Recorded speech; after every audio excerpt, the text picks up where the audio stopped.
ನಮಸ್ಕಾರ ಸ್ನೇಹಿತರೆ. ಈ ವಿಶೇಷ ಎಪಿಸೋಡ್ನಲ್ಲಿ ವೃಷಭ ರಾಶಿಯವರ ಫೆಬ್ರವರಿ ತಿಂಗಳ ಸಂಪೂರ್ಣ ಜೀವನ ಚಲನೆಯನ್ನು, ಗ್ರಹ ಪರಿಣಾಮಗಳನ್ನು, ಜಾಗ್ರತೆಗಳನ್ನು, ನಷ್ಟ ಸೂಚನೆಗಳನ್ನು, ಮಹಾಲಾಭ ಯೋಗಗಳನ್ನು ಮತ್ತು ದೈವಿಕ ಪರಿಹಾರಗಳನ್ನು ಆಳವಾಗಿ ತಿಳಿದುಕೊಳ್ಳೋಣ. ವೃಷಭ ರಾಶಿಯವರು ಎಲ್ಲಿದ್ದರೂ ಕೂಡ ದಯವಿಟ್ಟು ಈ ವಿಡಿಯೋವನ್ನು ತಕ್ಷಣದಿಂದಲೇ ಗಮನದಿಂದ ನೋಡಿ.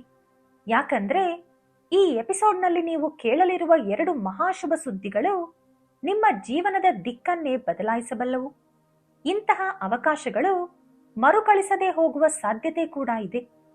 ಈ ವಿಡಿಯೋ ನಿಮ್ಮ ಕಣ್ಣಿಗೆ ಬಿದ್ದಿದೆ ಅಂದ್ರೆ ಅದು ಕೇವಲ ಯೂಟ್ಯೂಬ್ ಅಲ್ಗರಿದಮ್ ಅಲ್ಲ, ಈಶ್ವರ ಕೃಪೆ ಎಂದು ಭಾವಿಸಿ. ಆದ್ದರಿಂದ ಮಧ್ಯದಲ್ಲಿ ಸ್ಕಿಪ್ ಮಾಡದೆ ಪ್ರತಿಯೊಂದು ಮಾತನ್ನು ಹೃದಯದಿಂದ ಸ್ವೀಕರಿಸಿ. ವಿಡಿಯೋ ಮುಂದುವರಿಸುವ ಮೊದಲು ಕಮೆಂಟ್ನಲ್ಲಿ ಭಕ್ತಿಯಿಂದ ಬರೆಯಿರಿ, ಓಂ ನಮಃ ಶಿವಾಯ.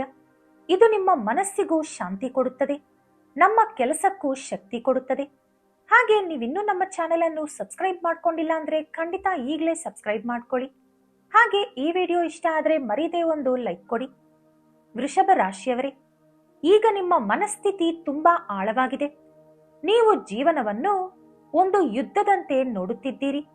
ನಾವು ಕಷ್ಟಪಡುವುದು ನಮ್ಮ ಕೈಯಲ್ಲಿ, ಫಲ ಕೊಡುವುದು ದೇವರ ಕೈಯಲ್ಲಿ ಎಂಬ ನಿಲುವಿನಲ್ಲಿ ನೀವು ಮುಂದೆ ಸಾಗುತ್ತಿದ್ದೀರಿ. ನೀವು ಕೆಲಸದಲ್ಲಿ ಶಿಸ್ತು ಪಾಲಿಸುತ್ತಿದ್ದೀರಿ. ಸಮಯಕ್ಕೆ ಕೆಲಸ, ಹೊಣೆಗಾರಿಕೆ, ಶ್ರಮ ಇವು ನಿಮ್ಮ ಬಲ ಆಗಿದೆ.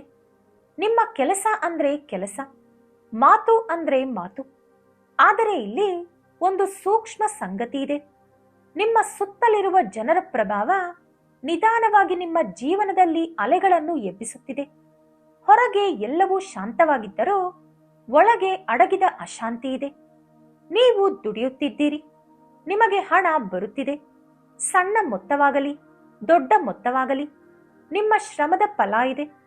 ಆದರೆ ಒಂದು ದೊಡ್ಡ ದೋಷ ನಡೆಯುತ್ತಿದೆ. ನೀವು ನಿಮ್ಮ ಸಂಪಾದನೆ, ನಿಮ್ಮ ಯೋಜನೆ, ನಿಮ್ಮ ಬೆಳವಣಿಗೆ ಇವೆಲ್ಲವನ್ನು ರಹಸ್ಯವಾಗಿ ಕಾಪಾಡುತ್ತಿಲ್ಲ.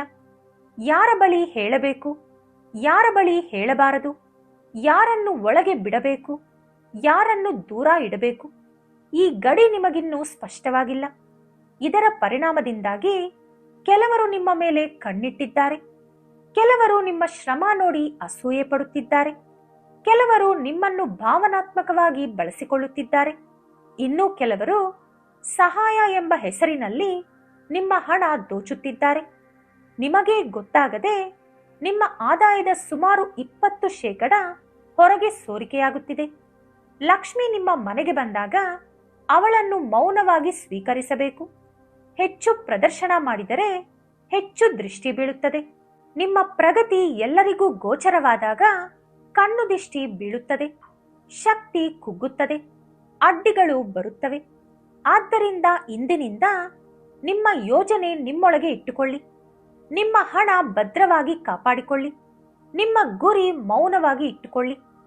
ವೃಷಭ ರಾಶಿಯವರ ಸ್ವಭಾವದಲ್ಲಿ ಒಂದು ಉರಿಯುವ ಭಾಗ ಇದೆ, ಅದೇ ಕೋಪ. ನೀವು ಸಹನೆ ಇರುವವರು, ಆದರೆ ಒಮ್ಮೆ ಮಿತಿ ದಾಟಿದರೆ ಸ್ಫೋಟ. ನೀವು ಕೋಪ ಬಂದಾಗ ಪರಿಸ್ಥಿತಿ ಮರೆಯುತ್ತೀರಿ, ವ್ಯಕ್ತಿಯನ್ನು ಮರೆಯುತ್ತೀರಿ, ಸಂಬಂಧ ಕೂಡ ಮರೆಯುತ್ತೀರಿ. ಆ ಕ್ಷಣದಲ್ಲಿ ಗೆದ್ದಂತೆ ನಿಮಗೆ ಅನಿಸಬಹುದು, ಆದರೆ ನಂತರ ಸಂಬಂಧ ಕಳೆದುಕೊಳ್ಳಬೇಕಾಗುತ್ತದೆ. ಕೆಲವರು ಹೊರಗೆ ಏನೂ ಹೇಳಲ್ಲ, ಆದರೆ ಒಳಗಡೆ ನಿಮ್ಮ ವಿರುದ್ಧ ಸೇಡು ಬೆಳೆಸಿಕೊಳ್ಳುತ್ತಾರೆ. ಇನ್ನು ನೆನಪಿಟ್ಟುಕೊಳ್ಳಿ, ಕೋಪದ ಕ್ಷಣ ಜೀವನದ ನಷ್ಟದ ಕ್ಷಣ ಆಗಬಹುದು. ಕೋಪ ಬಂದಾಗ ನಿಧಾನವಾಗಿ ಉಸಿರು ಎಳೆದುಕೊಂಡು 108 ಬಾರಿ ಮನಸ್ಸಿನಲ್ಲಿ ಜಪಿಸಿ, ಓಂ ನಮಃ ಶಿವಾಯ ಎಂದು. ವೃಷಭ ರಾಶಿಯವರಲ್ಲಿ ಅನೇಕರು ಬಾಲ್ಯದಿಂದಲೇ ಭಾರ ಹೊತ್ತವರು, ತಮ್ಮವರಿಂದಲೇ ಬಳಸಿಕೊಂಡವರು, ಪ್ರೀತಿ ಬದಲು ಒತ್ತಡ ಕಂಡವರು, ಸಹಾಯದ ಬದಲು ಸ್ವಾರ್ಥ ಕಂಡವರು. ಇದರ ಪರಿಣಾಮದಿಂದಾಗಿ ನಿಮ್ಮೊಳಗೆ ಮೌನವಾದ ನೋವಿದೆ. ನಿಮ್ಮ ಮುಖ ಒರಟಾಗಿ ಕಾಣಿಸುತ್ತಿದೆ. ಪ್ರೀತಿ ಅಂದರೆ ನಿಮಗೆ ಭಯ ಬಂದಿದೆ. ನಂಬಿಕೆ ಅಂದರೆ ನಿಮಗೆ ಹೆದರಿಕೆಯಾಗಿದೆ. ಇದರಿಂದ ಕೆಲವರು ತಪ್ಪು ಸ್ನೇಹಕ್ಕೆ ಸೆಳೆಯಲ್ಪಟ್ಟಿದ್ದಾರೆ. ಯಾವ ವ್ಯಕ್ತಿಗೆ ಆಗಲಿ ಕೆಟ್ಟ ವಿಷಯಗಳು ಬೇಗನೆ ಆಕರ್ಷಿಸುತ್ತದೆ, ಇದು ಸತ್ಯ. ನೀವು ಮನೆಯಲ್ಲೂ ಕೂಡ ಅಧಿಕಾರದ ಧ್ವನಿಯಲ್ಲಿ ಮಾತನಾಡುತ್ತೀರಿ. ಹೊರಗಿರುವಂತ ಸ್ಟ್ರೆಸ್ ಮನೆಯವರ ಮೇಲೆ ಹೊರಬಿಡುತ್ತೀರಿ. ಆದರೆ ಕುಟುಂಬವೇ ನಿಮ್ಮ ನಿಜವಾದ ಶಕ್ತಿ. ನಿಮ್ಮ ಕುಸಿತದಲ್ಲಿ ಹಿಡಿಯುವ ಕೈ ಕುಟುಂಬದ ಕೈಯಾಗಿರುತ್ತದೆ. ಹಾಗಾಗಿ ಮಾತನಾಡುವ ಮೊದಲು ನಿಮ್ಮನ್ನು ನೀವು 3 ಪ್ರಶ್ನೆ ಕೇಳಿಕೊಳ್ಳಿ. ಈ ಮಾತು ಅಗತ್ಯವೇ? ಇದು ಸತ್ಯವೇ? ಇದು ನೋವು ಕೊಡುತ್ತದೆಯೇ? ಇನ್ನು ಶುಭ ಸುದ್ದಿಗಳ ವಿಷಯಕ್ಕೆ ಬಂದರೆ, ಮೊದಲನೇ ಶುಭ ಸುದ್ದಿ, ಫೆಬ್ರವರಿ ತಿಂಗಳಲ್ಲಿ ವೃಷಭ ರಾಶಿಯವರಿಗೆ ಜೀವನ ಸಂಗಾತಿಯ ಮೂಲಕ ದೊಡ್ಡ ಲಾಭಯೋಗ ಸಕ್ರಿಯವಾಗಿದೆ. ಸಂಗಾತಿಯ ಪ್ರಯತ್ನ ಫಲ ಕೊಡುತ್ತದೆ. ಅವರ ಸಂಪರ್ಕದಿಂದ ಅವಕಾಶ ಸಿಗುತ್ತದೆ. ಅವರ ಕುಟುಂಬದ ಕಡೆಯಿಂದ ಲಾಭ ಇದೆ. ನಿಮ್ಮ ಗೌರವ ಹೆಚ್ಚಾಗುತ್ತದೆ. ಹಣದ ಪ್ರವಾಹ ಬರುತ್ತದೆ. ಹೌದು, ನಿಮ್ಮಿಬ್ಬರ ಮಧ್ಯೆ ಜಗಳಗಳು ಕೂಡ ಇರುತ್ತವೆ. ಆದರೆ ಅದೃಷ್ಟ ಕೂಡ ಅವರ ಮೂಲಕವೇ ಬರುತ್ತದೆ. ಇನ್ನು ಎರಡನೇ ಶುಭ ಸುದ್ದಿ, ನಿಮ್ಮ ವೃತ್ತಿಯಲ್ಲಿ ಹೊಸ ತಿರುವು ಕಾಣುತ್ತದೆ. ಹಿಂದೆ ನಿಮಗೆ ಮೋಸ ಮಾಡಿದವರ ಸತ್ಯ ಬಹಿರಂಗವಾಗುತ್ತದೆ. ಜಾಗ್ರತೆ ಹೆಚ್ಚಳವಾಗುತ್ತದೆ. ಹಣ ನಿರ್ವಹಣೆಯಲ್ಲಿ ಜಾಣ್ಮೆ ಬರುತ್ತದೆ. ಲಕ್ಷ್ಮಿ ಕಟಾಕ್ಷ ಬಲವಾಗುತ್ತದೆ. ನಿಮ್ಮ ಗೃಹಸ್ಥಿತಿ ನಿಮ್ಮ ಧನ ಪ್ರವಾಹಕ್ಕೆ ಅನುಕೂಲ ಮಾಡಿಕೊಡುತ್ತದೆ. ಆದರೆ ಕೆಲವು ನಿಯಮಗಳಿದೆ. ನಿಮಗೆ ಅಂಧ ನಂಬಿಕೆ ಬೇಡ. ಅಂದರೆ ಕುರುಡಾಗಿ ಯಾರನ್ನೂ ನಂಬಬೇಡಿ. ಎಲ್ಲದಕ್ಕೂ ಲೆಕ್ಕ ಇಟ್ಟುಕೊಳ್ಳಿ, ದಾಖಲೆ ಇಟ್ಟುಕೊಳ್ಳಿ. ಮಾತಿನ ಒಪ್ಪಂದ ಬೇಡ, ಬರವಣಿಗೆ ಬೇಕು. ಪ್ರತಿದಿನ ನೀವು ಹೊರಗಡೆ ಹೋಗುವಾಗ ಕುಂಕುಮ ಅಥವಾ ಆಂಜನೇಯ ಸ್ವಾಮಿಯ ಸಿಂಧೂರ ಹಣೆಗೆ ಇಟ್ಟುಕೊಂಡು ಹೋಗಿ. ಒಂದು ವೇಳೆ ಬೇರೆ ಊರಿಗೆ ಹೋದರೆ ಜೇಬಿನಲ್ಲಿ ನಿಂಬೆಹಣ್ಣು ಇಟ್ಟುಕೊಳ್ಳಿ. ಮನೆಗೆ ಬಂದ ನಂತರ ಆ ನಿಂಬೆಹಣ್ಣಿನಿಂದ ನಿಮ್ಮ ತಲೆಯಿಂದ ಕಾಲಿನವರೆಗೂ 3 ಬಾರಿ ಬಲಕ್ಕೆ 3 ಬಾರಿ ಎಡಕ್ಕೆ ತಿರುಗಿಸಿ ಆ ನಿಂಬೆಹಣ್ಣನ್ನು ದೂರ ಎಸೆದು ಬಿಡಿ. ನಂತರ ಕೈಕಾಲು ಮುಖ ತೊಳೆದುಕೊಂಡು ಮನೆಯೊಳಗೆ ಹೋಗಿ. ಫಂಕ್ಷನ್ಗೆ ಹೋಗೋದಾದ್ರೆ ಹಣೆಯಲ್ಲಿ ತಪ್ಪದೆ ಕುಂಕುಮ ಅಥವಾ ಸಿಂಧೂರ ಇಟ್ಟುಕೊಳ್ಳಬೇಕು. ಹಾಗೆ ಕಾಲಿಗೆ ಕಾಡಿಗೆ ಚುಕ್ಕಿ ಇಟ್ಟುಕೊಳ್ಳಬೇಕು.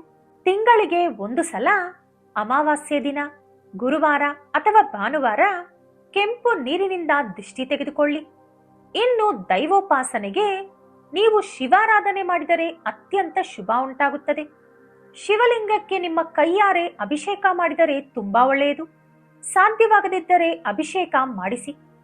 ಇನ್ನು ವೆಂಕಟೇಶ್ವರ ಸ್ವಾಮಿಯ ದೇವಾಲಯಕ್ಕೆ ಹೋದರೆ ಅಲ್ಲಿ ಆಲದ ಮರ ಅಥವಾ ಅರಳಿ ಮರ ಇದ್ದರೆ ತಪ್ಪದೇ ಅದಕ್ಕೆ 11 ಸಲ ಪ್ರದಕ್ಷಿಣೆ ಮಾಡಿ.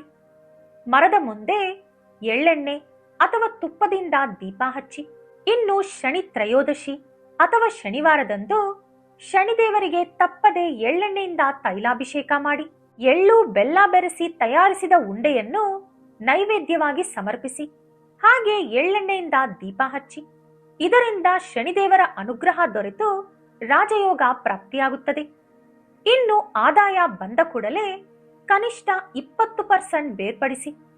ಅಂದರೆ ನಿಮಗೆ 10,000 ಬಂದರೆ 2,000 ಉಳಿತಾಯ ಮಾಡಿ. 50,000 ಬಂದರೆ 10,000 ಉಳಿತಾಯ ಮಾಡಿ. ಮೊದಲು ಉಳಿತಾಯದ ಬಗ್ಗೆ ಯೋಚಿಸಿ, ನಂತರ ಖರ್ಚಿನ ಬಗ್ಗೆ ಯೋಚಿಸಿ. ಇನ್ನು ನಿಮಗೆ ಅಂತಿಮವಾಗಿ ಜೀವನಕ್ಕೆ ಕೊಡುವ ಸೂತ್ರಗಳು ಏನಂದ್ರೆ, ನಿಮ್ಮ ಮನೆಯ ರಹಸ್ಯವನ್ನು ಹೊರಗಡೆ ಬಿಡಬೇಡಿ. ಲಾಭ ನಷ್ಟ ಹೊರಗಡೆ ಚರ್ಚಿಸಬೇಡಿ. ನಿಮ್ಮ ದುರ್ಬಲತೆ ಬೇರೆಯವರಿಗೆ ತೋರಿಸಬೇಡಿ. ನಿಮ್ಮ ಒಳ್ಳೆಯತನ ಮಿತಿಯಲ್ಲಿ ಇರುವಂತೆ ನೋಡಿಕೊಳ್ಳಿ. ಕುಟುಂಬವೇ ಮೊದಲ ವಲಯ ಎಂದು ನೆನಪಿಟ್ಟುಕೊಳ್ಳಿ. ನನ್ನ ಪ್ರೀತಿಯ ವೃಷಭರಾಶಿಯವರೇ, ಈ ಎಪಿಸೋಡ್ ನಿಮಗೆ ಉಪಯುಕ್ತ ಅನಿಸಿದ್ರೆ ವಿಡಿಯೋಗೆ ಲೈಕ್ ಕೊಡಿ. ನಿಮ್ಮವರ ಜೊತೆ ಶೇರ್ ಮಾಡ್ಕೊಳ್ಳಿ. ನಮ್ಮ ಚಾನೆಲ್ ಅನ್ನು ಸಬ್ಸ್ಕ್ರೈಬ್ ಮಾಡ್ಕೊಳ್ಳಿ. ಕಮೆಂಟ್ನಲ್ಲಿ ಓಂ ನಮಃ ಶಿವಾಯ ಎಂದು ಬರೆಯಿರಿ. ಮತ್ತೊಂದು ದೈವಿಕ ಎಪಿಸೋಡ್ನಲ್ಲಿ ಮತ್ತೆ ಭೇಟಿಯಾಗೋಣ. ಧನ್ಯವಾದಗಳು.